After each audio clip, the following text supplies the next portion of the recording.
The services are competing for a shrinking pool of highly academic, eligible candidates.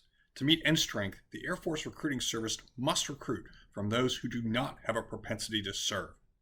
Traditional advertising methods are now becoming less effective as young people are engaged in online entertainment and video games.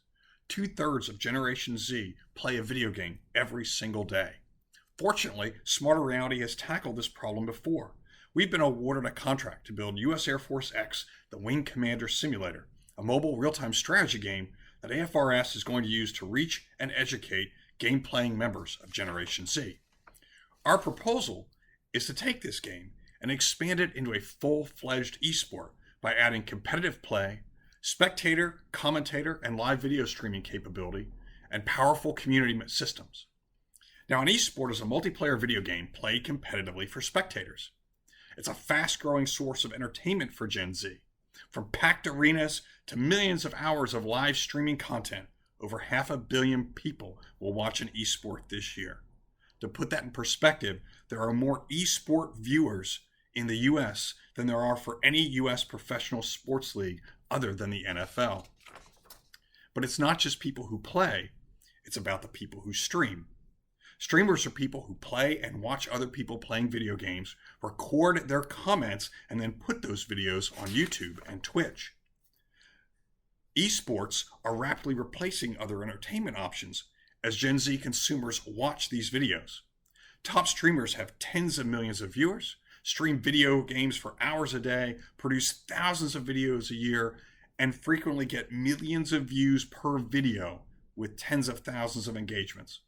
The Army's already figured out this trend and has launched their own esports team. But the team isn't enough. Back in 2002, the US Army launched America's Army, a series of first-person shooter video games developed to recruit prospective soldiers, to allow Americans to virtually explore the Army and determine if becoming a soldier really fit their interests and abilities.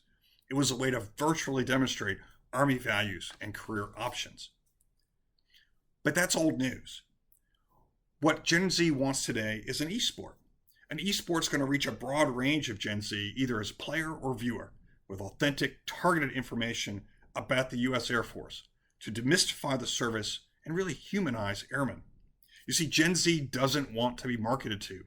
They want authentic, candid interaction, supplied not by marketing, but by airmen. And an esport is a great way to do it. So how does an esport do that? It's through community. Games like esports take teamwork. They take competition. They require cooperation. And it's all built around a community of streamers, people who play the games and then comment on them. So how will the Air Force use an esport? Well, it starts with competitions.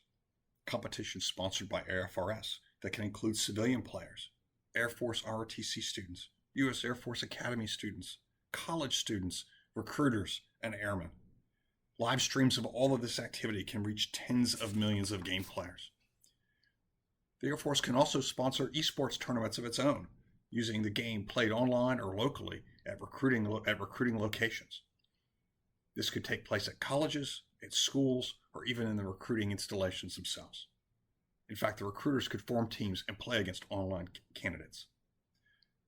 The US Navy is already ahead here, having formed a partnership with DreamHack, the largest event sponsor of esports. But there's more that can be done. See, the game is a great value, and Gen Z is looking for that value. It's a free game, played on the personal computer. It's going to draw substantial interest.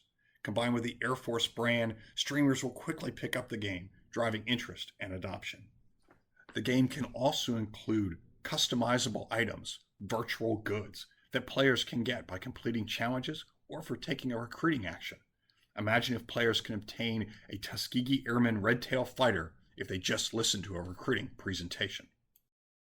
What are the benefits to the US Air Force of an esport?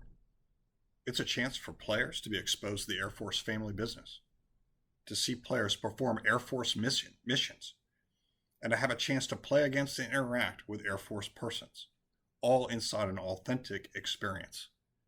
The longer game sessions incumbent of an esport and the repeated play that an esport requires gives the Air Force more opportunity for marketing and messaging.